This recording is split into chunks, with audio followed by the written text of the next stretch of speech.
അവിടെ പരിപാടി കളിച്ചപ്പോൾ അവിടെ 7 മണിക്ക് ഇറങ്ങുന്ന പരിപാടി തുടങ്ങിയപ്പോൾ 10 മണിയായി, രാത്രി 10 മണി. പരിപാടി പൊളിഞ്ഞിട്ട് അവിടെ നിന്ന് ഞാൻ തുമ്മിയാൽ എനിക്കൊരു അടി കിട്ടും.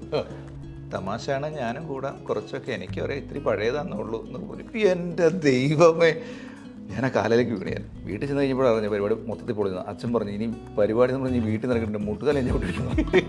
അന്നേരം എനിക്ക് ഇത് പൊളിഞ്ഞു. ലാലേട്ടനോ? എൻ്റെ കിളി പോയി. ഞാൻ സുരാജേട്ടനെ വിളിച്ചു. സുരാജേട്ടാ, ലാലേട്ടൻ ഇരിക്കുന്നുണ്ടോ? എവിടെ? ഇതേ ഇരിക്കുന്നുണ്ട്. സുരാജേട്ടൻ അണ്ണാന്ന് വിളിക്കുമ്പോൾ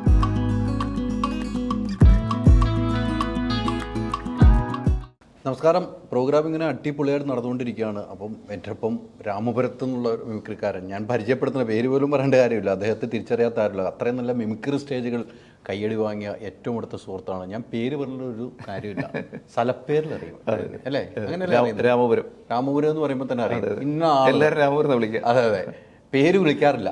രാമപുരം ഇങ്ങോട്ടോടാ അങ്ങനെ, അതാണ് എൻ്റെ അറിവിലും അങ്ങനെയാണ്. പക്ഷെ മിമിക്രി എന്നൊരു കലയോട് ഇത്രമാത്രം ചേർന്ന് നിൽക്കുന്ന ഒരു വ്യക്തിയാണ്. എത്ര വർഷമായി? ഇപ്പോൾ അത് 20 വർഷം മുകളിലായി. 20 വർഷം മുകളിലായി. അതാണ് എത്ര വർഷമായി ഇങ്ങനെ നിൽക്കുന്നത്. ഇപ്പോഴും അതേ യാത്രയല്ലേ? അതേ യാത്ര തന്നെയാണ്. രാവിലെ എത്തി. നിങ്ങളുടെ കുടുംബത്തിലെ പരിപാടിയാണ്. അതെ അതെ, റൈറ്റൽ എന്ന് പറയുന്നത് നമ്മുടെ സ്വന്തം കുടുംബമല്ലേ? അതെ അതെ അതെ അതെ. എനിക്ക് തോന്നുന്നു സ്റ്റേജുകളിൽ ശരിക്കും മിമിക്രി എന്നൊരു കലാരൂപം കൊണ്ടുകടന്നിട്ട് കുറേ ആളുകൾ ഇപ്പോഴും ഇത് കൊണ്ടുവരുന്നത്. പിന്നീട് അത് മാറി. മിമിക്രിയുടെ പല വേഷങ്ങളായി സ്കിറ്റുകളായി മാറുന്നു, പാട്ടുകൾ രൂപത്തിലാവുന്നു. പണ്ടൊക്കെ എനിക്കൊന്ന് 20 വർഷം മുമ്പൊക്കെ ഏറ്റവും രസകരമായ മറ്റേ ഗാനമേള ഉണ്ടല്ലോ, മിമിക്സ് ഗാനമേള സൂപ്പർ ഹിറ്റായ സാഹചര്യമാണ്. ആ സമയത്തൊക്കെ താങ്കളുണ്ട്? ഞാൻ വരുന്ന സമയത്ത് ഞാൻ രസികയിലേക്കാണ് വരുന്നത്. രസിക അന്ന് മിമിക്സ് ഗാനമേളയിൽ ഏറ്റവും നല്ല ടോപ്പ് ലെവലിലേക്ക് സമയത്ത് ഞാൻ വരുന്നത്. അന്ന് ബിജുക്കുട്ടന്, രാജേഷ് പറവൂര് അങ്ങനെയുള്ള ആർട്ടിസ്റ്റുകൾ അവിടെ അടക്കി വാഴുന്ന സമയത്താണ് ഞാൻ രസികയിലേക്ക് വരുന്നത്. അപ്പോൾ അന്ന് മിമിക്സ് ആദ്യത്തെ ഒരു പകുതി സമയം മിമിക്സ് ഗാനമേളയാണ്. അപ്പോൾ അത് സാധാരണ ഓർക്കസ്ട്ര ഗാനമേള എങ്ങനെയാണോ അതേ ഫീലിൽ അവർ കൊണ്ടുവരും. നമ്മളൊക്കെ കാണുന്ന ഹരീശ്രീ അശ്വൻ, സിദ്ദിഖ്, ലാല്, ഇവരൊക്കെ നാദിർഷ, അശ്വൻ ചേട്ടനൊക്കെ മിമിക്രി ഒരു കച്ചേരിയൊക്കെ ഉണ്ടല്ലോ. അതെ, കച്ചേരി. അവരുടെ കച്ചേരി ശരിക്കും കച്ചേരിയിലാണ് മിമിക്സ് ഗാനോടെ സ്റ്റാർട്ട് ചെയ്യുന്നത്. വാഴക്കുളം ആന്റണി ചേട്ടന്, ആന്റണി ചേട്ടനൊക്കെ അന്ന് സ്ട്രിങ് സൈഡ് ചെയ്ത് കൈയടി മേടിക്കും. അത് പ്രോഗ്രാം തുടങ്ങുന്നതിന് മുന്നേ തന്നെ കത്തിനിട്ടിട്ട് മൈക്ക് ചെക്ക് ചെയ്യുമ്പോൾ സ്ട്രിങ്സ് വായിച്ച് കീബോർഡിന്റെയും വയലിന്റെ ഒക്കെ ഇത് വായിച്ച് കൈയടി മേടിക്കും. മറ്റേ ജോർജ്, അതെ ഏലൂർ ജോർജ് ജോർജിന്റെ ആ തബലയൊക്കെ ഉണ്ടല്ലോ, രക്ഷയില്ലാത്ത സാധനം. അതിന്റെ വേറൊരു വകഭേദമാണ് ഇപ്പൊ ഈ ബീറ്റ് ബോക്സ് എന്ന് പറഞ്ഞുകൊണ്ട് വന്നേക്കുന്നത്. അതെ അതെ അതെ അതെ. എങ്ങനെയാണ് ഈ മിമിക്രി എന്നൊരു കലയിലേക്ക് എത്തി? മിമിക്രി എന്ന് പറയുന്നത് നമ്മുടെ എന്താ പറയുക, എല്ലാവരിലേക്കും ശരിക്കും ഞാൻ ഒരു ഫൈനാൻസ് ഇൻസ്റ്റിറ്റ്യൂട്ടിൽ പഠിച്ചുകൊണ്ട്, ഫൈനാൻസ് കോളേജിൽ പഠിച്ചിട്ടുണ്ട്. അപ്പോൾ ആ സമയത്ത് ഈ മിമിക്രി എന്ന് പറയുന്നത് നമുക്ക് കണ്ട് അതിനോട് വലിയൊരു ആവേശമായിപ്പോയി. അങ്ങനെ ഇതിലേക്ക് എങ്ങനെ എത്തിപ്പെടണം എന്നൊരു ഒരു ഇതറിയില്ല. കാരണം എൻ്റെ നാട്ടിൽ നിന്ന് 3-4 ആൾക്കാരുണ്ട്, പ്രശസ്തരായ 3-4 ആൾക്കാർ. അന്ന് രസികയിലും ഹരിശ്രീയിലും ഒക്കെ വർക്ക് ചെയ്യുന്ന ആൾക്കാരുണ്ട്, ജോബി ചേട്ടന്, അങ്ങനെയുള്ള ആൾക്കാരൊക്കെ ഉണ്ട്. പക്ഷേ അവരോടൊപ്പം ഒന്നും പോകാനുള്ള സാഹചര്യം നമുക്കില്ല. കാരണം അവരൊക്കെ പ്രൊഫഷണലായിട്ട് പോകുന്ന ആൾക്കാർ.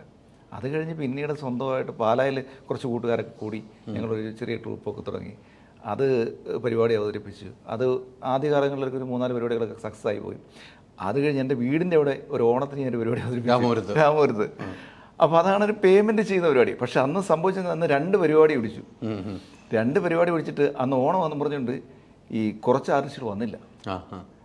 അവർക്ക് എൻ്റെ സീരിയസ്നെസ് അറിയില്ല. പരിപാടി പിടിച്ച് ഞാനാണല്ലോ. അപ്പോൾ ആദ്യത്തെ പരിപാടി എന്നത് കൊല്ലപ്പള്ളി എന്ന് പറഞ്ഞ സ്ഥലത്താണ്. അവിടെ പരിപാടി കളിച്ചപ്പോൾ അവിടെ 7 മണിക്ക് ഇറങ്ങുന്ന പരിപാടി തുടങ്ങിയപ്പോൾ 10 മണിയായി, രാത്രി 10 മണി. പരിപാടി പൊളിഞ്ഞിട്ട് അവിടെ നിന്ന് ഞാൻ തുമ്മിയാൽ എനിക്കൊരു അടി കിട്ടും. നമ്മൾ 10 ദിവസം തുമ്മിപ്പോയി അപ്പോൾ അടി കിട്ടും. എന്തോ അവിടെ നിന്ന് ഇതെല്ലാം വാരി കെട്ടി ഞങ്ങൾ എൻ്റെ വീടിൻ്റെ അവിടെ വന്നു. എൻ്റെ വീടിനെ ഒന്ന് വിളിച്ചപ്പോഴും ആൾക്കാരെല്ലാം വീട്ടിൽ പോയി. പിന്നെ കുറച്ച് ആൾക്കാരൊക്കെ ഇരിപ്പുണ്ട്. പെട്ടെന്ന് പരിപാടിയൊക്കെ തുടങ്ങി, എല്ലാം തീർത്ത് അവർ പൈസ നിന്ന് പറഞ്ഞു വിട്ടു. അപ്പം ഞാൻ അവിടുത്തെ പരിപാടിയെല്ലാം ഓക്കെ. ആദ്യത്തെ പരിപാടി ചീറ്റിയല്ല, 2ാമത്തെ പരിപാടി സക്സസ് ആയല്ലോ. വീട്ടിൽ ചെന്ന് കഴിഞ്ഞപ്പോഴാണ് അറിഞ്ഞ പരിപാടി മൊത്തത്തിൽ പൊളിഞ്ഞത്. അച്ഛൻ പറഞ്ഞു ഇനി പരിപാടി എന്ന് പറഞ്ഞ് വീട്ടിൽ നിറക്കിട്ടുണ്ട്, മുട്ടുകാലം ഞാൻ വിട്ടിരിക്കുന്നു. അന്നേരം എനിക്ക് ഇത് പൊളിഞ്ഞു. പിന്നെ വഴി ഇറങ്ങാൻ പറ്റത്തില്ലല്ലോ. അപ്പം എനിക്ക് പാലായ്ക്ക് പോകും വേണം. അപ്പോൾ അങ്ങനെ ഇരുന്ന് വീട്ടിൽ നിന്ന് എങ്ങനെ പോകും എന്നുള്ളൊരു വിഷമത്തിരിക്കുമ്പം ഒരു സച്ചൻ പറഞ്ഞു, നീ ഇനി ആരിലും അറിയാവുന്നവരുടെ കൂടെ പോയി പ്രോഗ്രാം ചെയ്ത് അവരുടെ കൂടെ നടക്കുക, എന്നിട്ട് നീ പരിപാടിക്ക് ഇറങ്ങുക. അങ്ങനെ പിന്നെ വീണ്ടും പരിപാടിക്കായിട്ട് ഇറങ്ങി സ്വന്തമായിട്ട്, അതായത് പിന്നെ ഒറ്റയ്ക്ക് ഷോകൾ ചെയ്യാൻ തുടങ്ങി, ഗാനമേളയ്ക്ക് ഗ്യാപ്പ് ചെയ്യാൻ തുടങ്ങി.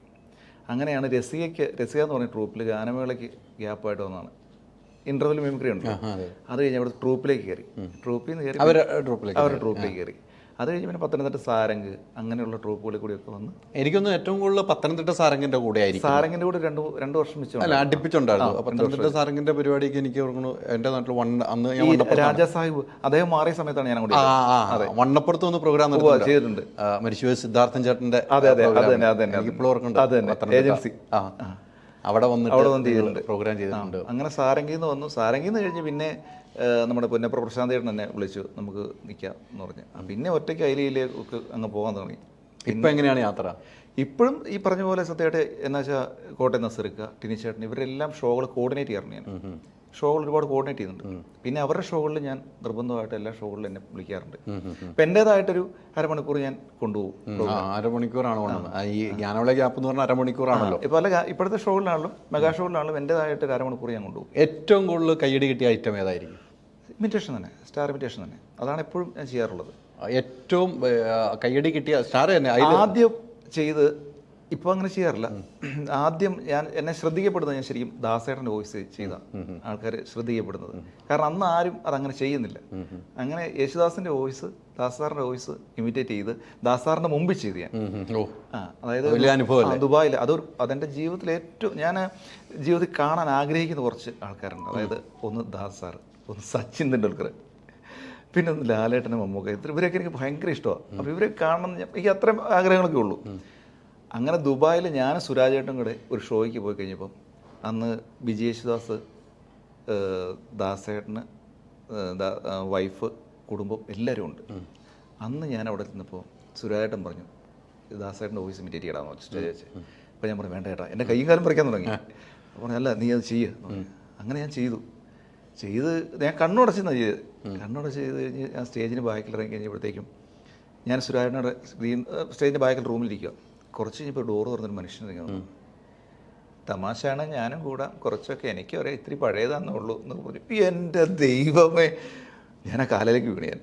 ഞാൻ പറഞ്ഞു നന്നായിരുന്നു കേട്ടോ, നന്നായിരുന്നു. അങ്ങനെ ഒരു അരമണിക്കൂർ മിച്ചം അവിടെ ഇരുന്ന് സംസാരിക്കാൻ ഈ ദാസേട്ടൻ്റെ കൂടെ ഇരുന്ന് ഞങ്ങൾ 3 പേരിന്ന് സംസാരിക്കുന്ന ഒരു സമയമുണ്ടായി. എൻ്റെ ലൈഫിൽ കിട്ടിയ ഏറ്റവും വലിയ ഭാഗ്യം അത്. കാരണം പിന്നീട് ഇങ്ങ് വന്നു കഴിഞ്ഞപ്പോഴത്തേക്കും പിന്നെ എല്ലാവരും ചെയ്യാൻ തുടങ്ങിയപ്പോൾ ഞാനതങ്ങ് ഉപേക്ഷിച്ചു. കാരണം വെച്ചാൽ പിന്നെ എനിക്ക് തന്നെ തോന്നി ഇനി അത് ഞാൻ ചെയ്താൽ ശരിയാകില്ല. അത് കഴിഞ്ഞ് പിന്നെ ബാക്കി വേറെ ഇപ്പോഴും മെമിക്രി എന്ന് പറയുമ്പോൾ എപ്പോഴും എന്തെങ്കിലും പുതിയതായിട്ട് കണ്ടുപിടിച്ചുകൊണ്ടിരിക്കണം, അല്ലെങ്കിൽ നമുക്ക് നിലനിൽപ്പില്ല.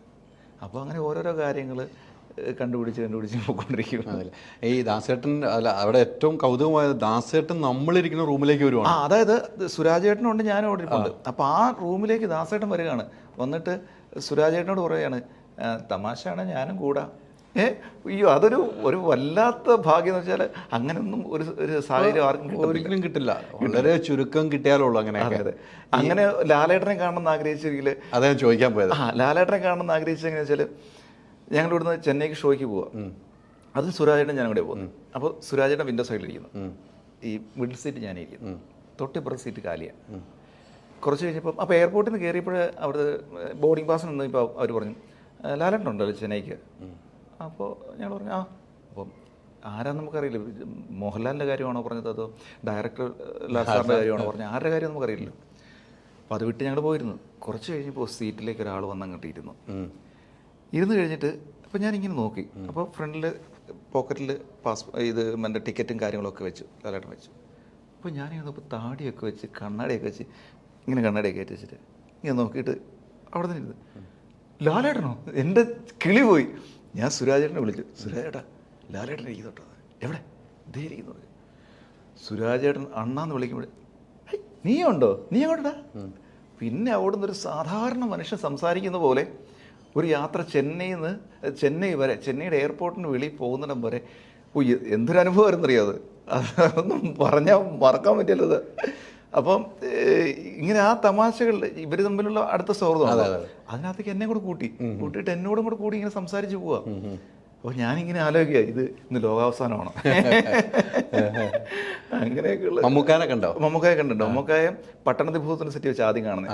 അന്ന് പക്രുചേട്ടൻ്റെ കൂടെ പ്രോഗ്രാമിന് പോകുന്ന സമയത്ത് പാലക്കാട് പ്രോഗ്രാമിന് പോകുമ്പോൾ പക്രുചേട്ടൻ പറയുന്നത് പിറ്റേ ദിവസം ഷോ ഉണ്ട്, അപ്പോൾ നമുക്ക് ഇവിടെ ഹോട്ടലിൽ തങ്ങിയിട്ട് അതിൻ്റെ പിറ്റേ ദിവസം ഒരുമിച്ച് പോകാൻ. അങ്ങനെ പട്ടണതിഭൂത സെറ്റ് വെച്ച് മമ്മൂക്കേനെയും കണ്ടു. അങ്ങനെ ഇനി സച്ചിനാന്നൊരു വലിയൊരു ആഗ്രഹമാണ്. അത് ഒരു ദൂരം കണ്ടാൽ മതി, അത്രയുള്ളൊരു ആഗ്രഹം. സച്ചിൻ ക്രിക്കറ്റിൽ നിന്ന് വിരമിച്ചുകൊണ്ടൊരു പ്രശ്നമുള്ളൂ. അതെ, പക്ഷേ കൊച്ചിയിലൊക്കെ വന്നിട്ടുണ്ട്. പക്ഷെ എപ്പോഴെങ്കിലും ഒന്ന് കാണണമെന്നൊരാഗ്രഹമുണ്ട്. ആ ആഗ്രഹമാണ് ഇനി ബാക്കി നിൽക്കുന്നത് അല്ലേ? ഈ പറഞ്ഞതുപോലെ പല നടന്മാരുടെയും ശബ്ദം ചെയ്യുമായിരുന്നു അല്ലേ? നമുക്ക് പ്രേക്ഷകർ എന്നും ഇഷ്ടപ്പെട്ട, നേരത്തെ പറഞ്ഞു എൻ്റെ ഏറ്റവും ഇത് യേശുദാസിനാണ്. പിന്നീടുള്ള കാലഘട്ടത്തിൽ പ്രേക്ഷകർ ഏറ്റവും ഇഷ്ടപ്പെട്ട ഏതായിരുന്നു? പിന്നീട് ചെയ്തതെന്ന് വെച്ചാൽ ആ സിംഗേഴ്സിന്റെ കുറെ ശബ്ദങ്ങൾ ഇമിറ്റേറ്റ് ചെയ്യാറുണ്ടായിരുന്നു. അത് കഴിഞ്ഞ് പാട്ട് രൂപയാണ്. പാട്ട് രൂപയല്ല. അത് കഴിഞ്ഞ് പിന്നീട് വന്നത് കോമൺ ആയിട്ട് ഇപ്പം ഏറ്റവും കൂടുതൽ എന്താ ലൈംലൈറ്റ് നിൽക്കുന്ന ആരൊക്കെയാണോ അവരിൽ ഇമിറ്റേറ്റ് ചെയ്യാൻ ശ്രമിക്കാറുണ്ട്. ഇപ്പം പിഷാരടി പിഷാരടി ഇപ്പോഴും ലൈവായിട്ട് നിൽക്കുന്ന ആളാണ് ഇപ്പോഴും. പിഷാരടിനെ എപ്പോൾ പറഞ്ഞാലും കയ്യിൽ കിട്ടും. കാരണം അയാൾ അത്രയും ജനകീയനാണ്, ആൾക്കാർക്ക് ഇഷ്ടമാണ്. അപ്പം പിഷാരടിയെ പറയാറുണ്ട്. പിന്നെ അങ്ങനെ ജോജു ചേട്ടന്, അങ്ങനെ ഓരോരുത്തരും ഇങ്ങനെ മാറി മാറി മാറി ഇങ്ങനെ സംസാരിച്ച് അത് ഒന്നിൽ നിന്ന് ഒന്നിലേക്ക് ജമ്പ് ചെയ്ത് പോകും. അതായത് പറഞ്ഞ് നമ്മൾ ഇപ്പം ഒരു സ്റ്റാൻഡപ്പ് ചെയ്യുകയാണെങ്കിൽ ഇപ്പം ഇപ്പോഴത്തെ ഒരു ഷോയുടെ ഒരു കുഴപ്പമെന്ന് വെച്ചാൽ പണ്ടത്തെ പോലെ ഒരു വലിയ ഗ്രൂപ്പിനെ നമുക്ക് വിദേശത്തേക്കൊന്നും കൊണ്ടുപോകാൻ പറ്റത്തില്ല. അതെ. അതായത് മൾട്ടി ടാലൻ്റ് ആയിട്ടുള്ള 1-2 ആൾക്കാരെ കൊണ്ടുപോകും. ഒരു മിമിക്രിക്ക് കൊണ്ടുപോകും, ചിലപ്പോൾ ഒരാളായിരിക്കും കൊണ്ടുപോകും. അപ്പോൾ അയാൾക്ക് അവിടെ പോയി ഈ കൊടുക്കുന്ന സമയം കൃത്യമായിട്ട് ചെയ്യാൻ പറ്റണം. അപ്പോൾ അങ്ങനെ കുറേ സ്റ്റാർ ഇമിറ്റേറ്റ് ചെയ്ത് പോകാറുണ്ട്. ഇനിയിപ്പോഴും അങ്ങനെ ഷോകൾ കിട്ടുന്നുണ്ട്. നമുക്കൊരു 2-3 സ്റ്റാറുകളൊന്നും കാണിക്കും. ഷുവർ ചെയ്യാം. ഇപ്പം പിഷാരടിയാണ് സ്വാഭാവികമായിട്ട് സംസാരിക്കുമ്പം ഇപ്പം ചേട്ടാ ഞാനീ പറയുന്നതൊന്നും അത്ര വലിയ കാര്യഗൗരവമായ കാര്യമല്ല. പക്ഷേ എൻ്റെ തമാശകൾ എൻ്റെ ജീവിതത്തിൽ നിന്ന് അനുഭവങ്ങളിൽ തന്നെ പലരും പറയാറുണ്ട് ഞാൻ എൻ്റെ കഥകളിലെ കഥാപാത്രങ്ങളെല്ലാം പലപ്പോഴും മാറി മാറി ഞാൻ ചെയ്യുന്നതായിരിക്കും. പക്ഷേ അങ്ങനെയൊന്നുമല്ല, ഞാൻ ഓരോരോ കഥകൾ അങ്ങനെ പറഞ്ഞു പോകും. ജോജുചേട്ടനാണെങ്കിൽ ഈ നമ്മുടെ പൊറിഞ്ചുമറിയത്തിനകത്ത് നല്ലൊരു ഇതാണ്. അതായത് പൊറിഞ്ചുമറിയത്തിൽ പിന്നെ ജോജുചേട്ടൻ്റെ വേറൊരു സിനിമയുണ്ടല്ലോ, ഒരു ഹോസ്പിറ്റൽ ഇത് വെച്ച് തന്നാൽ അതിലെ കൂടെ ഒരു ഡയലോഗുണ്ട്. എന്നിട്ട് ജോസഫല്ല, പടത്തിൻ്റെ പേര് ഞാൻ വിട്ടുപോയി. അപ്പം അതിൽ പറയുന്നുണ്ട്, ഈ പൊറിഞ്ചുമറിയത്ത് അത് പറയുന്നുണ്ട്, അയ്യപ്പെട്ടാ നോക്കി അതെൻ്റെ മറിയാണെന്ന്. അയ്യപ്പെട്ട എൻ്റെ അവളുടെ ഇടയിൽ മരം ഉണ്ടായിപ്പെട്ട അതിൻ്റെ കൊമ്പിൽ അവളുടെ അപ്പം തൂങ്ങുന്ന ആടുണ്ട്. അത് കണ്ണീത് പോകാതെ അവളെൻ്റെ കൂടെ വരില്ല. ഇപ്പെട്ട ഒരു ദിവസം അവൾ വീടിൻ്റെ ഉമ്മർത്തൊന്ന് വീണു. നടന്നിട്ടാ ഞങ്ങൾ ഹോസ്പിറ്റലിൽ പോയത്. തിയേറ്ററിൽ കയറ്റിയപ്പോഴും അങ്ങനെ തന്നെ. കുറച്ച് കഴിഞ്ഞപ്പോൾ ഡോക്ടർ എന്ത് പറയുക, അവളിന് നടക്കില്ല, അവൾ മിണ്ടില്ല എന്നൊക്കെ. അതെങ്ങനെ ശരിയാവുകപ്പെട്ട അങ്ങനെ ഒരു വലിയൊരു ഡയലോഗാണ്. ഫീൽ ചെയ്യുന്ന സാധനമായിരുന്നു ആ സിനിമയിലെ ഏറ്റവും വലിയ ഹൈലൈറ്റ് ആണ് അവതരിപ്പിച്ചത്. ഒത്തിരി ആളുകളായിട്ട് ബന്ധങ്ങളുണ്ട് അല്ലേ? ഇത്രയും വർഷത്തെ ഇതിൽ നമ്മളെ കൈപ്പിടിച്ചുയർത്തിയത് നമ്മൾ വഴി രക്ഷപ്പെട്ട ആളുകളും ഉണ്ടാവുമല്ലോ അല്ലേ? അത് നമ്മൾ വഴി രക്ഷപ്പെട്ടെന്ന് പറയുന്നതല്ല ചേട്ടാ, എന്ന് വെച്ചാൽ അത് യാദൃശ്ചികതയായിരിക്കും. തീർച്ചയായിട്ടും. അതായത് അങ്ങനെ ഒരു സംഭവം പറയുകയാണെങ്കിൽ ഈ പക്രുച്ചേട്ടൻ കുട്ടിയങ്കൂൽ എന്ന് പറഞ്ഞ പടം ആദ്യമായിട്ട് ഡയറക്റ്റ് ചെയ്യാൻ പോവാം. അപ്പോൾ അന്ന് മനോരമ ചാനലിൽ അത് പുള്ളി അനൗൺസ് ചെയ്യുകയാണ് ഞാനിങ്ങനെ ഡയറക്റ്റ് ചെയ്യുന്നത്. അപ്പോൾ പുള്ളിയുടെ പേജ് കൊടുത്തിരിക്കുന്ന നമ്പർ എൻ്റെ നമ്പറായിരുന്നു, ഫോൺ നമ്പർ കൊടുത്തിരുന്നത് എൻ്റെ ആയിരുന്നു. അപ്പോൾ ഡെയിലി ഒരുപാട് കോളുകൾ വരും, ഇങ്ങനെ ചേട്ടാ അഭിനയിക്കാൻ ചാൻസ് തരണം അങ്ങനെ ഇങ്ങനെ. അപ്പോൾ ഞാൻ പറയും എല്ലാവരും മെയിൽ അഡ്രസ്സ് കൊടുക്കും, അപ്പോൾ അതിലേക്ക് മെയിൽ ID ഫോട്ടോ അയച്ചോളൂ, ഞാൻ കൊടുക്കാം എന്ന് പറഞ്ഞിട്ട്. അപ്പം ഇങ്ങനെ ഇത് എല്ലാ ദിവസവും എൻ്റെ ഫോൺ ഇങ്ങനെ മുടങ്ങാതെ ഇത് വന്നതോടുകൂടി, കാരണം പക്രുച്ചേട്ടനാണ് ഡയറക്റ്റ് ചെയ്യാൻ പോകുന്നത്, അത് കാരണം ഒരുപാട് കോളുകൾ വരുന്നുണ്ട്. അങ്ങനെ ഒരു ദിവസം ഞാൻ വീട്ടിൽ ഇവിടേക്ക് പോകാൻ വേണ്ടി ഇറങ്ങി നിൽക്കുമ്പോൾ എനിക്കൊരു കോൾ വരുന്നു, ചേട്ടാ ഞാൻ പക്രുച്ചേട്ടൻ പടം ചെയ്യുന്ന അറിഞ്ഞിട്ട് വിളിക്കുന്നതാണ്. അപ്പോൾ ഞാൻ പറഞ്ഞു ഒരു കാര്യം ചെയ്ത് എൻ്റെ ഫോണിലേക്ക് എൻ്റെ മെയിലിലേക്ക് ഫോട്ടോസ് ഇട്ടുള്ളൂ, ഞാൻ കൊടുത്തോളാം, ഞാൻ നോക്കിയിട്ട് വിളിക്കാം കേട്ടോ എന്ന് പറയും. അല്ല ചേട്ടാ എനിക്ക് അഭിനയിക്കണ്ട. പിന്നെന്താ വേണ്ടേ ചേട്ടാ, എനിക്കൊരു പാട്ട് എഴുതാൻ അവസരം തരുമോ? അഭിനയിക്കുന്നത് കൊള്ളാമല്ലോ, ഇത്രയും ദിവസങ്ങൾ വന്നിട്ട് ഒരാൾ പോലും പാട്ട് എഴുതാൻ ചാൻസ് ചോദിച്ചില്ല. അപ്പോൾ അങ്ങനെ ഞാൻ ചോദിച്ചപ്പോൾ ഞാൻ പറഞ്ഞു എവിടെ നിന്നാണ് വിളിക്കുന്നത്? അപ്പോൾ ഞാൻ ചെന്നൈയിൽ നിന്നാണ് വിളിക്കുന്നത് എന്ന് പറഞ്ഞു. അപ്പം ചേട്ടൻ്റെ പേര് റെജി എന്നാണോ എന്ന് ചോദിച്ചു. ഞാൻ പറഞ്ഞത് അപ്പോൾ അതിൻ്റെ പേര് ആ നമ്പറിൻ്റെ കൂടെ എൻ്റെ പേര് റെജിച്ചേട്ടനല്ലേ? അതെ, റെജിച്ചേട്ടൻ എനിക്കൊരു പാട്ട് എഴുതാൻ അവസരം തരാം. ഞാൻ പറഞ്ഞത് അത് ഓൾറെഡി ആയിട്ടുണ്ട്, വയലാർ റിസർച്ച് സെൻ്റർ പറഞ്ഞ സാറേ ഇപ്പോൾ എഴുതുന്നത്, ഷാൻ റഹ്മാൻ മ്യൂസിക്, അപ്പോൾ ഓൾറെഡി ആയിട്ടുണ്ട്. അല്ല ചേട്ടാ എനിക്ക് ഒന്ന് സംസാരിച്ചു. ഞാൻ പറഞ്ഞ ഒരു കാര്യം ചെയ്യും, ഞാൻ പക്രുച്ചേട്ടനോട് സംസാരിക്കാം, എന്നെ ഒന്ന് വിളിക്കുമെന്ന് ചോദിച്ചു. അപ്പോൾ ഞാൻ ചേട്ടൻ വിളിക്കാം. പുള്ളി കട്ട് ചെയ്തു. ഞാൻ പക്രുച്ചേട്ടൻ വിളിച്ചു, ചേട്ടാ ഇങ്ങനെ ഒരു കോൾ വന്നിട്ടുണ്ട്. എടാ അത് ഓൾറെഡി നമ്മൾ പറഞ്ഞില്ല. അല്ല ചേട്ടാ ചെന്നൈയിൽ നിന്ന് ഡിഗ്രിക്ക് പഠിക്കുന്ന ഒരു പയ്യനാണ് വിളിക്കുന്നത്, നമുക്കൊന്ന് സംസാരിച്ചാലോ ചേട്ടാന്ന് വെച്ചാൽ. അപ്പോൾ പറഞ്ഞ് എന്നാൽ നീ വിളിക്ക്, ഇപ്പോൾ സരോവരത്തിലേക്ക് വിളിക്കാൻ പറഞ്ഞു പൂജയ്ക്ക്. അങ്ങനെ സരോവരത്തിലേക്ക് പൂജയ്ക്ക് വിളിച്ച് ഞാൻ പക്രുശേട്ടനൊക്കെ അവിടെ നിൽക്കുന്ന സമയത്ത് ഞാൻ നോക്കുമ്പം ഒരു അലസമായിട്ട് കോലം മുടിയൊക്കെ ആയിട്ട് ഒരു കഴുത്തിലൊരു കറുത്ത ചരടുണ്ടെന്ന് എനിക്ക് തോന്നുന്നത്, ഒരു ചരടൊക്കെ കെട്ടി ഒരു പയ്യൻ വന്നിട്ട് എൻ്റെ കയ്യെ പിടിച്ചു. എന്നിട്ട് ചേട്ടാ എന്ന് പറഞ്ഞു. ഞാൻ നോക്കുമ്പോൾ എന്നെ മനസ്സിലാക്കാന്ന് ചോദിച്ചാൽ വിനയനാന്ന് പറഞ്ഞു. വിനയൻ എന്ന് പറഞ്ഞപ്പോൾ എനിക്ക് പെട്ടെന്ന് പിടിയില്ല. ഞാൻ വിനായക ചെന്നൈയിൽ നിന്ന് വിളിച്ചില്ല. ആ ശരി. അപ്പം തന്നെ ഞാൻ പക്രുശേട്ടൻ പറഞ്ഞു ചേട്ടാ ഇത് വിനായക കേട്ടോ എന്ന് പരിചയപ്പെടുത്തി. വിനായക നമ്മൾ പറഞ്ഞില്ലേ, വിനായകൻ്റെ സമയം ശരിയായതുകൊണ്ട് ഷാൻ റഹ്മാൻ ഒപ്പം ഉണ്ട്. അപ്പോൾ പക്രുശേട്ടൻ പറഞ്ഞു ദേ ഷാനെ ഇങ്ങനെ ആളാണ് എന്ന് പറയും. അപ്പോൾ പുള്ളിയുടെ മുഖം ഭയങ്കര ക്യൂട്ടാണല്ലോ കാണാൻ, ഒരു കുട്ടിത്തമാണ്. അപ്പോൾ അന്നേരം തന്നെ ഷാൻ റഹ്മാനോട് ഷാൻ ചേട്ടനോട് വിളിച്ച് അജയുടെ സംസാരിച്ചു. ഇവർ രണ്ടും കൂടെ സംസാരിച്ച് ആ പടത്തിൽ ആദ്യത്തെ പാട്ട് വിനായക എഴുതുക. അവിടുന്ന് പിന്നീട് ഇങ്ങോട്ട് വിനായകൻ്റെ ഒരു പോക്കെന്ന് വെച്ചാൽ ഇപ്പോൾ ലാസ്റ്റ് ആവേശം വരെ എഴുതി തകർന്നിരിക്കുക. ഹിറ്റ് പാട്ടുകൾ മാത്രമാണ് എല്ലാവരും. അപ്പൊ അങ്ങനെ ചില യാദൃശ്ചികത സംഭവിക്കാറുണ്ട്. റെജി മുഖേന എന്ന് പറയാം. റെജിക്ക് ഒരു കോൾ കൊടുത്തു, അത് മുഖേന എന്റെ ഫോണിലേക്കാണ് ആദ്യ കോള്. അത് വേണമെങ്കിൽ റെജിക്ക് വേണ്ടി ഒരു പാട്ടാണ്. ഇതൊക്കെ ഏൽപ്പിച്ചേക്കണം, ഇനി ആരും ഇല്ലാന്ന് പറഞ്ഞു ഒഴിവാക്കാം. പക്ഷെ വിനായകന്റെ സംസാരം അങ്ങനെയായിരുന്നു. അതായത് വളരെ എളിമയോടുകൂടി ഒരു നമുക്കുള്ള ഒരു നമുക്ക് തോന്നുമല്ലോ ഇത് സംസാരിക്കണം എന്ന് തോന്നുന്നു. അങ്ങനെ ഒരു കോളായിരുന്നു അത്. അത് ഒരു പിന്നീട് അത് ഞാൻ പറയില്ലേ ഒരു പോക്കെന്ന് വെച്ചാൽ പുള്ളി ബന്ധങ്ങൾ ഇപ്പോഴും ഉണ്ടോ? പിന്നെ ഇടയ്ക്ക് വിളിക്കാറുണ്ട്, ഇടയ്ക്ക് എപ്പോഴും വിളിക്കാറുണ്ട്. അദ്ദേഹത്തിന്റെ ഒരു യാത്ര വേറെ ലെവലാണല്ലോ. പുള്ളി പിന്നെ അത് വേറൊരു വഴിയാണല്ലോ, അതൊരു വേറെ ജേർണിയാണ് പുള്ളിയുടെ. ഇതിൻ്റെ ഇടയ്ക്ക് ഡയറക്ഷനും ഉണ്ടല്ലോ. അങ്ങനെ ഷോർട്ട് ഫിലിമുകൾ ഈ പ്രാവശ്യത്തെ ഫെഫ്കയുടെ ഒരു നല്ല ചിത്രങ്ങളിലൊരെണ്ണം എൻ്റെ ആയിരുന്നു വന്ന് ഈ തവണത്തെ അല്ലേ? അതിന്റെ പേരെന്തായിരുന്നു? മാർഗവതി. അതിനകത്ത് കോട്ടയം നസറിക്കായിരുന്നു അഭിനയിച്ചത്. അങ്ങനെ അതും നല്ല ഒരു അനുഭവം. അത് എനിക്കൊരു സന്തോഷം എന്ന് വെച്ചാൽ അത് കഴിഞ്ഞാൽ പിന്നെ നസറിക്ക് പിന്നെയാണല്ലോ വെടിയും പുകയും പോലെ ഇഷ്ടം പോലെ എല്ലാം വെറൈറ്റിയാണ്.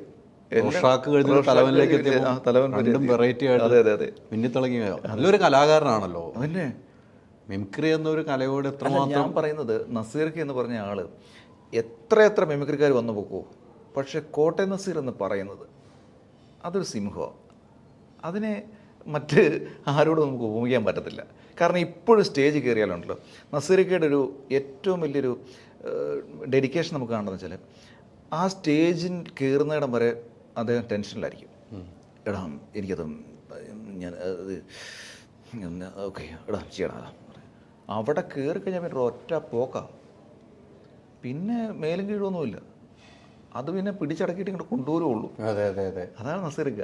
ഈ ഒത്തിരി ആളുകളായിട്ട് സൗഹൃദം ഇപ്പോഴും നോക്കുന്നുണ്ട്. അതുകൊണ്ട് ഞാനാണല്ലോ ഇന്നിവിടെ എത്തുന്നത്.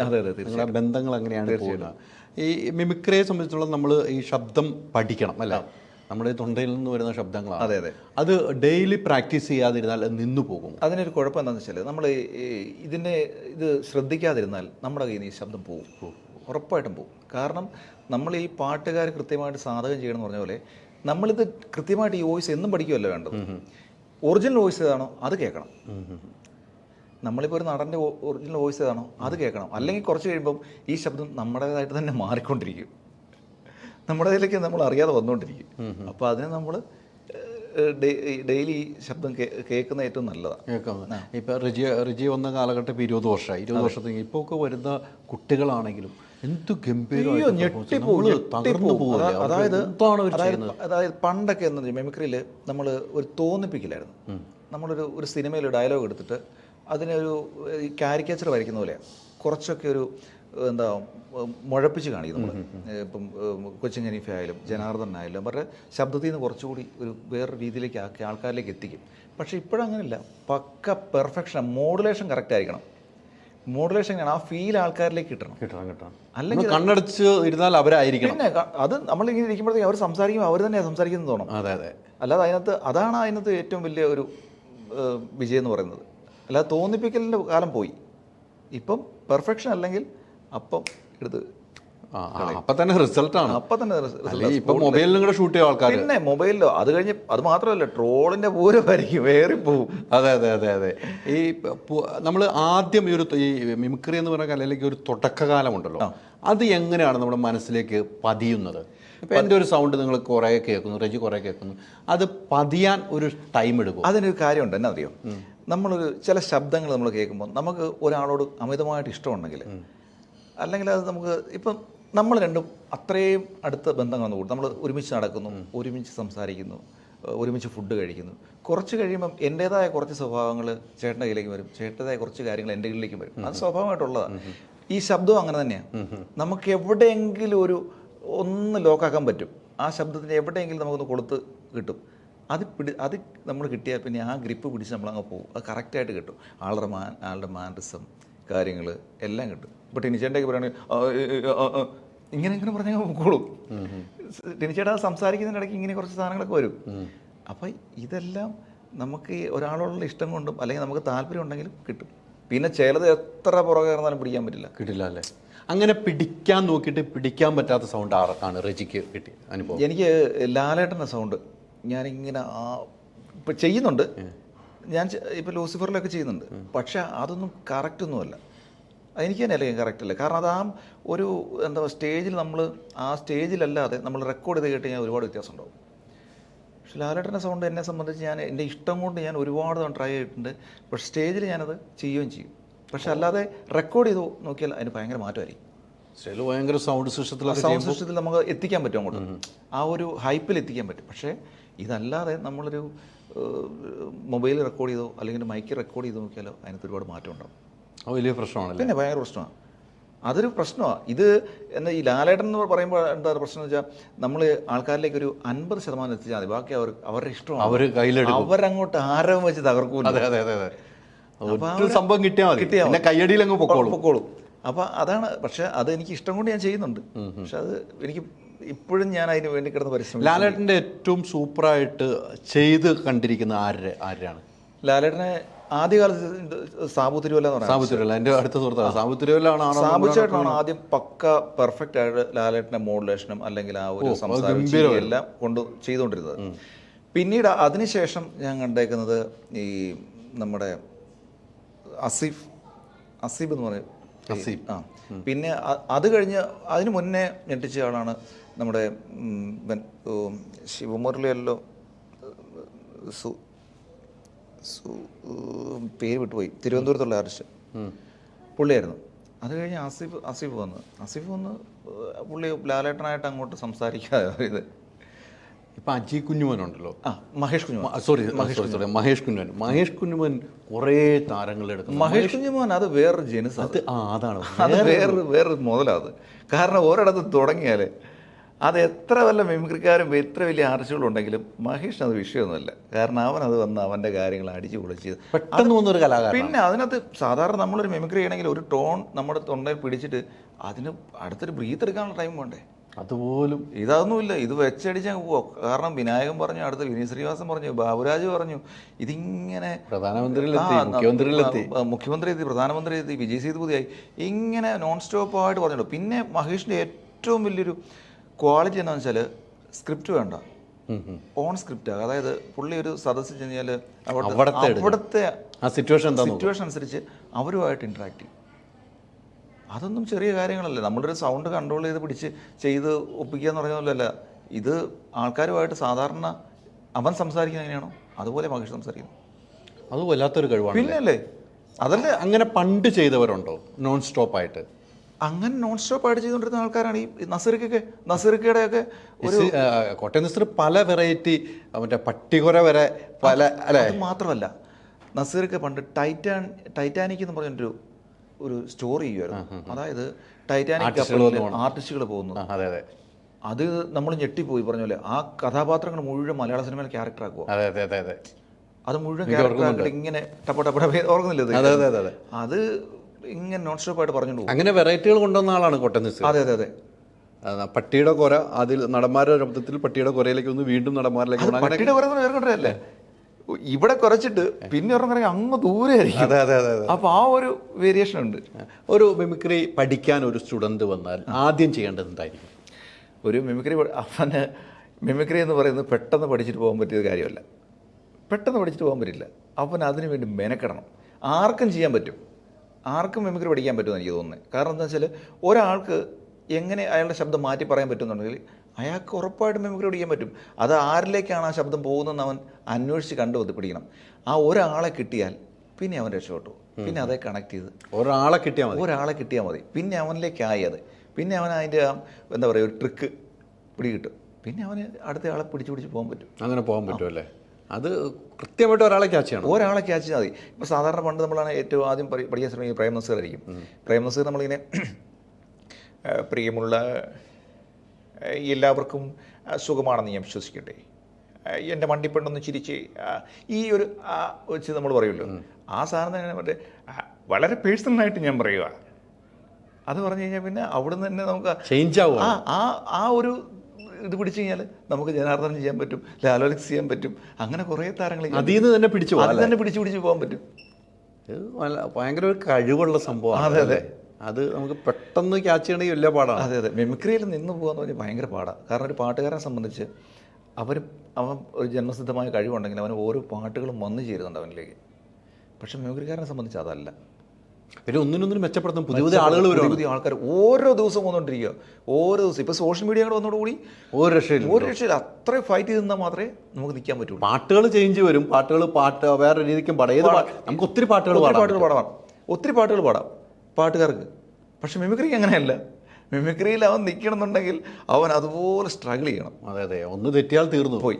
പാട്ട് നമുക്ക് ഓർക്കസ്ട്ര ഒക്കെ പിടിച്ചങ്ങ് ഡാൻസിന്റെ സ്റ്റെപ്പൊക്കെ ഇട്ട് കൊടുത്താൽ മതി. മിമിക്രിക്ക് പറ്റില്ലല്ലോ. പക്ഷെ പാട്ടെന്ന് വെച്ചാൽ ഇപ്പോഴതല്ല. ഇപ്പൊ പാട്ടില് ഈ പറഞ്ഞ പോലെ എല്ലാ കൊച്ചു കുഞ്ഞുങ്ങൾക്ക് വരെ സംഗതി എന്താണെന്നും ഒരു വലിയ ശ്രുതി എന്താണെന്നും ലിറിക്സ് എന്താണെന്നും എല്ലാം കൃത്യമായിട്ട് അറിയാം. അപ്പൊ അതുകൊണ്ട് അവിടെ നമുക്ക് കളികളൊന്നും നടക്കുന്നില്ല. അപ്പം അത്രയും വളർന്നുവല്ലോ സോഷ്യൽ മീഡിയ. സോഷ്യൽ മീഡിയ അത്രയും വളർന്നില്ലേ. പിന്നെ സോഷ്യൽ മീഡിയയിൽ ഒരു ഗുണമെന്ന് വെച്ചാൽ കഴിവുള്ളവർക്ക് എപ്പോഴും വേദികളാണ്. അവരെ പ്രൊമോട്ട് ചെയ്യാൻ ഇപ്പം പറഞ്ഞ പോലെ ഒറ്റ വീഡിയോ ഇട്ടാൽ മതി. ഇപ്പോൾ പിഷാരി പറഞ്ഞ പോലെ ഒരു വീഡിയോ 10 ലക്ഷം പേര് കാണണമെങ്കിൽ നമ്മൾ ഒരു 5 കൊല്ലം അമ്പലപ്പറമ്പ് കിടന്ന് പണിയണം. പക്ഷെ നേരെ മറിച്ച് ഈ പറഞ്ഞ പോലെ ഒരൊറ്റ വീഡിയോ യൂട്യൂബിൽ വന്നു കഴിഞ്ഞാൽ അല്ലെങ്കിൽ ഫേസ്ബുക്കിൽ ഇൻസ്റ്റയിലൊക്കെ വന്നു കഴിഞ്ഞാൽ അത് പ്രേക്ഷകർ സെക്കൻഡ് കൊണ്ടുണ്ടല്ലോ 10-20 മുകളിലേക്ക് പോകും. അവൻ വൈറലായി, അവൻ സ്റ്റാറായി, പിന്നെ പറക്കാം. അതാണ് വ്യത്യാസം. അതാ വ്യത്യാസം. റെജിയുടെ ഒരു വളർച്ച ദൂരെ നിന്ന് കണ്ടിട്ടുള്ള വ്യക്തിയാണ് ഞാൻ. പല പ്രോഗ്രാമും കണ്ടേക്കൊണ്ടാണ് റെജിയോട് എനിക്ക് ഇത്ര ഇഷ്ടം. രാമപുരം എന്ന് മാത്രം സ്നേഹത്തോട് വിളിക്കുന്ന ഇവിടെ വരികയും ഇത്രയും സമയം നമ്മളോടൊപ്പം ചെലവഴിക്കുകയും ചെയ്തു. അത് കുടുംബത്തിലെ പരിപാടിയാണ്. അങ്ങനത്തെ പോലെ തന്നെ നിൽക്കുകയാണ്. ഒരു 2 ലൈൻ പാട്ടോട് കൂടി നമുക്ക് ആരുടെയൊക്കെ ഒരു വോയിസിൽ അത് ഈ അങ്ങനെയാണെങ്കിൽ ഞാനൊരു പാട്ട് ഞാൻ പാടാം. അത് ഒരു എന്താ പറയുക, സോഷ്യൽ മീഡിയയിൽ കൂടി തന്നെ വൈറലായ ഒരാളുണ്ട്. കൃഷ്ണേട്ടൻ എന്ന് പറഞ്ഞുകൊണ്ട് ഗുരുവായൂരുള്ള ഒരു ചേട്ടനുണ്ട്. അദ്ദേഹം പാചകപ്പുരയിലിരുന്ന് ഈ കായ കണ്ടിച്ചുകൊണ്ടിരുന്ന സമയത്ത് പാടി വൈറലായത്, ഭയങ്കര വൈറലായി. പക്ഷേ അത് ദാസേട്ടൻ പാടിയ പാട്ടത്. ആ പാട്ട് എനിക്ക് ഭയങ്കര ഇഷ്ടം. അത് അപ്പം അതിൻ്റെ ഒരു 4 വരി ഞാൻ പാടാം. ഞാൻ പാട്ടുകാരനല്ല കേട്ടോ, അതുകൊണ്ട് അല്ല, എനിക്കറിയാം. ഗുരുവായൂരേകാദശി തൊഴുവാൻ പോകുമ്പോൾ വഴി കാട്ടുക നാരായണ രൂപം. തളരുമ്പോൾ ആത്മാവാം പശുവേ നിന്നാവിൽ അമൃതം പോലൂറിയിടുക നാരായണ രൂപം, ഹരിനാരായണ രൂപം. മനോഹരമാവുന്നു. ഇനിയും ഒത്തിരി യാത്ര തുടങ്ങുക. ഡയറക്ഷൻ സിനിമയിലേക്ക് മാറുക. അതിനുവേണ്ടിയുള്ള കഠിനമായ പരിശ്രമത്തിൽ ഞാൻ അറിഞ്ഞ കഠിനമായ പരിശ്രമത്തിലാണ്. സ്ക്രിപ്റ്റൊക്കെ തീർന്നു എന്നാണ് അല്ലേ? സ്ക്രിപ്റ്റൊക്കെ തീർന്നിട്ടുണ്ട്. അപ്പം അതും ഉടനെ തന്നെ പ്രതീക്ഷിക്കുന്നു. തീർച്ചയായിട്ടും ഒരുപാട് സന്തോഷം. പ്രത്യേകിച്ച് ഇങ്ങനെ ഒരു വലിയൊരു എന്താ ചേട്ടനൊക്കെ മുമ്പിൽ ഇങ്ങനെ ഇരിക്കാൻ പറ്റിയില്ലെന്ന് ദൈവഭാഗ്യം ഞാൻ കാണുകയാണ്. വലിയ ബിഗ് സ്ക്രീനിൽ പേരെഴുതി വരട്ടെ. രാമപുരംകാർക്ക് അഭിമാനമായി മാറട്ടെ. എന്നും നമ്മൾ നാടിനോട് സ്നേഹിച്ചാൽ നമുക്കൊരു വളർച്ച. അയ്യോ, അത് നാടെന്ന് പറഞ്ഞാണല്ലോ, എൻ്റെ നാടിനോടുള്ള സപ്പോർട്ട് വരുന്ന നാട് വേറെയില്ല. ചേട്ടൻ ഒരു ദിവസം രാമപുരത്തിന് ഞാൻ രാമപുരത്ത് എനിക്ക് രാമപുരത്ത് എൻ്റെ ഏറ്റവും അടുത്ത സുഹൃത്താണ് ഉണ്ണി രാമപുരം. പിന്നെ എൻ്റെ ഏറ്റവും അടുത്ത് പുള്ളിക്ക് ഡബിങ് സ്റ്റുഡിയോ മ്യൂസിക്. അതെ അതെ അതെ, അല്ല ഉണ്ണിച്ചേട്ടൻ എൻ്റെ സ്വന്തം ചേട്ടൻ, നമ്മുടെ അടുത്ത തൊടുപുഴയിലുണ്ടല്ലോ. എൻ്റെ ഏറ്റവും അടുത്ത സുഹൃത്താണ് ഉണ്ണി രാമപുരം. ഉണ്ണിയുടെ വീട്ടിലൊക്കെ വന്നിട്ടുണ്ട്. അതെ അല്ലേ, അവിടെ അടുത്ത് എൻ്റെ വീട്. ഉണ്ണി രാമപുരം എന്ന് വെച്ചാൽ നമ്മൾ ഹൃദയ ആത്മബന്ധമുള്ള ആളാണ്. അങ്ങനെയാണ് രാമപുരത്ത് നമ്മൾ വരുന്നത്. പുള്ളിയുടെ വീട്ടിൽ വരിക. അതെ അതെ, അങ്ങനെയൊക്കെ. സാധാരണ പല ആർട്ടിസ്റ്റുകളും പറയാറുണ്ട് ഈ സ്വന്തം നാട്ടിൽ എടാ എനിക്ക് വലിയ സപ്പോർട്ടൊന്നുമില്ല, നമ്മുടെ നാട്ടിൽ പരിപാടി ചെയ്തോളൂ. പക്ഷെ ഞാൻ നാട്ടിൽ എനിക്ക് എന്നെ കൊണ്ട് ചെയ്യാൻ പറ്റുന്നു, നാട്ടുകാർക്ക് എനിക്ക് വേണ്ടി ചെയ്യാൻ പറ്റുന്നു എല്ലാം ചെയ്തിട്ടുണ്ട്.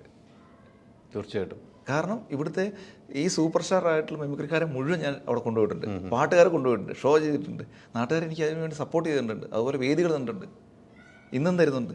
അതാണ് നമുക്ക് നാടിനോട് സ്നേഹം ഉണ്ടെങ്കിൽ നാട്ടുകാർക്ക് നമ്മളോട് സ്നേഹമുള്ളൂ. നമ്മളെ ചേർത്ത് നിർത്താൻ അവരുണ്ടെങ്കിൽ നമുക്ക് എവിടെയും ചേർന്ന് നിൽക്കാൻ പറ്റും. എവിടെയും പോകാം, എവിടെയും ചേർന്ന് നിൽക്കാൻ എവിടെയും ചേർന്ന് നിൽക്കാനും പറ്റും. നമുക്ക് ധൈര്യമായിട്ട് എൻ്റെ നാട്ടിലിറങ്ങിയിട്ട് ഇപ്പം എൻ്റെ നാട്ടിലിറങ്ങിയിട്ട് എൻ്റെ കുഞ്ഞോ അല്ലെങ്കിൽ എൻ്റെ വീട്ടുകാരാരെങ്കിലും എൻ്റെ വീട്ടിലോട്ട് പോകണമെന്ന് പറഞ്ഞാൽ അല്ലെങ്കിൽ അവിടെ കൊണ്ടുവിടാൻ ഒരുപാട് ആൾക്കാരുണ്ടാവും. നമുക്കൊരു ടെൻഷനും ഇല്ല. ഇല്ല. അപ്പോൾ ഒത്തിരി സന്തോഷം. ഒരുപാട് ഒത്തിരി താങ്ക് യു. പരിപാടിയിലേക്ക് പോവാം. Thank you.